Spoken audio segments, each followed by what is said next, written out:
ছোট ভাইয়ের জন্য পাত্রী দেখতে গিয়ে পাত্রীকে আমার নিজেরই পছন্দ হয়ে গেল। লজ্জা শরমের মাথা খেয়ে সবার সামনে নিজের বিয়ের প্রস্তাব দিয়ে ফেললাম। পাত্রীপক্ষ তো মহা খুশি, তারা বিয়েতে রাজি হবেই বা না কেন। ছেলে আমেরিকা থাকে, তাও আবার সিটিজেনশিপ পাওয়া, আর আমার ছোট ভাই মাস্টার্স পাশ করে এখনো বেকার।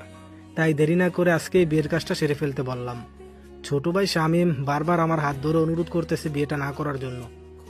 আমি বুঝতে পারছি ভাইটার খুব কষ্ট হচ্ছে। তার ভালোবাসার মানুষের সাথে বড় ভাইয়ের বিয়ে হবে, এটা মেনে নেওয়া অসম্ভব। কিন্তু কি করব বলেন, সিনথিয়াকে দেখে মাথা খারাপ হয়ে গেছে। শামীমের সাথে সিনথিয়ার 4 বছরের রিলেশন ছিল। ওরা একই সাথে ইউনিভার্সিটিতে পড়তো। সিনথিয়াকে বিয়ের জন্য বাসা থেকে অনেক চাপ দিচ্ছিল।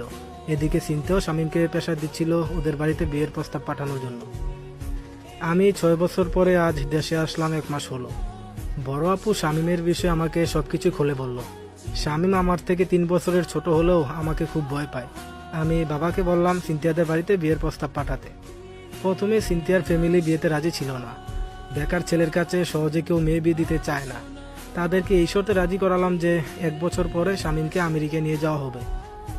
যাই হোক, কাজী সাহেব চলে এসেছে, এখনই বিয়ের কাজ শুরু হবে। শামীম খুব কান্নাকাটি করছে। 3 কবুল বলে সিনথিয়া আর আমি পবিত্র বন্ধনে আবদ্ধ হলাম। বড় আপু, বাবা, শামীম ওরা সবাই চলে গেছে, শুধু দুলাভাই আমার সাথে রয়ে গেছে। শালাশালীরা আমাদের বাসর রাতের জন্য রুম সাজাচ্ছে। মনে মনে খুব আনন্দ লাগতেছে, জিতে যাবার আনন্দ। আল্লাহ কার কপালে কি লিখে রেখেছে কেউই জানে না। আজ আমার বিয়ে হবে তা কি আমি জানতাম? তাও আবার সিনথিয়ার সাথে, কল্পনাও করতে পারিনি। এই সেই সুমাইয়া কবির, যে 7 বছর আগে কলেজের সবার সামনে আমাকে জোতা মেরেছিল ভালোবাসার অপরাধে। আমি খুব সাধারণ একটা ছেলে ছিলাম। আমি তখন ডিগ্রি 3য় বর্ষে পড়তাম, আর সুমাইয়া কবির মানে সিনথিয়া ইন্টারে। আমরা দুজন একই কলেজে পড়তাম। আমি নাকি সিনথিয়ার পায়ের জোতারও যোগ্য না, তাই আমাকে ওর জোতার বাড়ি খেতে হয়েছিল। সিনথিয়া ছিল কলেজের সেরা ছাত্রীদের মধ্যে একজন, এসএসসিতে গোল্ডেন পাওয়া, আর আমি কিনা সামান্য ডিগ্রিতে পড়ি। ওই দিন সিনথিয়া সবার সামনে বলেছিল, ইউনিভার্সিটিতে পড়া শেষ করে যেখানে চাকরি পাওয়া যায় না, সেখানে আমি তো ডিগ্রিতে পড়ি। আমার নাকি চুল ছিঁড়ারও যোগ্যতা নেই। সেলুন খুলে বসতে বলেছিল। ওই দিন সারা রাস্তায় অনেক কেঁদেছিলাম।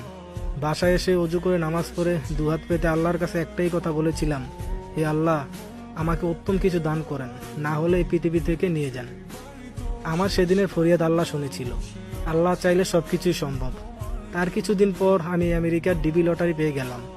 এর আগেও অবশ্য 2বার লটারির জন্য চেষ্টা করেছিলাম, কিন্তু হয়নি। ডিগ্রি পরীক্ষা না দিয়ে আমেরিকা চলে যাই। ওখানে যাবার 1 সপ্তাহ পরে কাজ পাই। রাস্তা ঝাড়ু দেওয়া, ড্রেন পরিষ্কার করা ছিল আমার কাজ। প্রথম 2 বছর এই কাজই করতে হয়েছিল। এরপরে একটা হোটেলে পরিচ্ছন্ন কর্মী হিসেবে ঢুকি। এখন অবশ্য প্রমোশন পেয়ে হোটেল বয়ের কাজ করি। ওয়ানেক্স হচ্ছে সবচেয়ে বিশ্বস্ত বুকমেকার, পিএসজি এবং সিরিয়া অ্যাপের অফিসিয়াল পার্টনার। এই অ্যাপে আপনি cricket, football, tennis live match দেখতে এবং তাদের স্কোর ভবিষ্যৎবাণী করে সহজে অর্থ উপার্জন করতে পারবেন। সেই সাথে বিএমডব্লিউ গাড়ি, আইফোন, ল্যাপটপ এবং আরও নগদ পুরস্কার জেতার সুযোগ রয়েছে। আপনি বিকাশ, নগদ, রকেট দিয়ে সহজে আপনার জেতা টাকা তুলতে পারবেন। এখানে আপনি 24 ঘন্টা 7 দিন গ্রাহক সহায়তা পাবেন। তাই এখনই পিন কমেন্টের লিঙ্ক ব্যবহার করে রেজিস্ট্রেশন করুন, অথবা গুগলে ওয়ানেক্স সার্চ করে রেজিস্ট্রেশন করুন। আর হ্যাঁ, রেজিস্ট্রেশনের সময় আমার প্রোমো কোড SAKIB9 ব্যবহার করে প্রথমবার ডিপোজিটে 20,000 টাকা পর্যন্ত পান। আমি জারুদার বা মেথরের কাজ করি, ওইটা কোনো বিষয় না। আমি আমেরিকাতে থাকি, এটাই হলো বড় কথা। সারা জীবন শুনে এসেছি শ্বশুরবাড়ি নাকি মধুর হাড়ি। রাতে ডিনারের আয়োজন করা হয়েছে, খেতে বসেছি। আমার চারিপাশে শালিকারা ঘিরে ধরে আছে। কেউ বাতাস করতেছে, কেউ পানি নিয়ে দাঁড়িয়ে আছে, কারো হাতে মিষ্টির প্লেট। খাবারের মেনু দেখে পরাণ ভরে গেছে। বিরিয়ানি, মুরগির রোস্ট, খাসির রেজালা, বড় ডিমওয়ালা ইলিশ ফ্রাই, রুই মাছ ভুনা, আরও কত কি। প্লেট ভরা খাবার বিসমিল্লাহ বলে শুরু করলাম। আমার আর দুলাভাইয়ের খাওয়া দেখে সবাই হা করে তাকিয়ে আছে। ইলিশ, রুই পুরোটাই খেয়ে ফেলেছি, সাথে 5 পিস রোস্ট। শালা দুলাভাই মিলে পুরো টেবিল ফাঁকা করে ফেললাম। তারপর শালিকারা সবাই মিলে আমাকে বাসর ঘরে নিয়ে গেল। গিয়ে দেখি বউ লাল শাড়ি পরে খাটের মাঝখানে বসে আছে। ভেবেছিলাম অনেক কান্না করে চোখ মুখ ফুলিয়ে রেখেছে, হয়তো আমার সাথে কথাই বলবে না। আমিও প্রস্তুতি নিয়ে রেখেছিলাম 2-4টা কথা হজম করার। কিন্তু এখন দেখি উল্টো। সিনথিয়া একদমই স্বাভাবিক, কান্না করা তো দূরে থাক, সে সবার সাথে কি সুন্দর হাসাহাসি করছে। সিনথিয়া এখন আমার সাথে ছবি তোলায় ব্যস্ত। ওর বড় ভাবি এসে আমাদের বেশ কিছু কাপল পিক তুলে দিয়ে গেল। এখন ওরা সবাই চলে গেছে, রুমে আমি আর সিনথিয়া আছি। কি কথা দিয়ে শুরু করব ভেবে পাচ্ছি না। এমন সময় খাট থেকে নেমে সিনথিয়া এসে আমার পা ধরে সালাম করলো।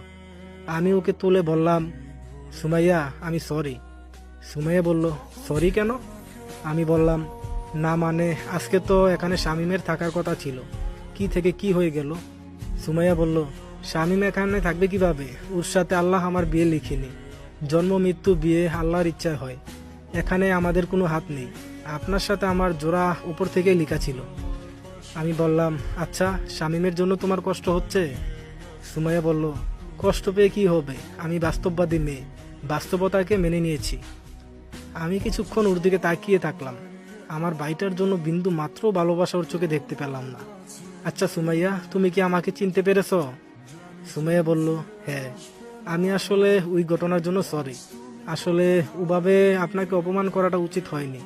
তাছাড়া তখন আমার বয়স কম ছিল, তাই মাথায় অত বুদ্ধিও ছিল না। পাস্ট ইজ পাস্ট, পুরনো কথা ভেবে কোনো লাভ আছে বলো? এখন তো আমরা স্বামী স্ত্রী।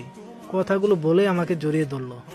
আমিও আর কি নিজেকে সামলে রাখতে পারলাম না, শাড়ি খুলতে ব্যস্ত হয়ে পড়লাম। তার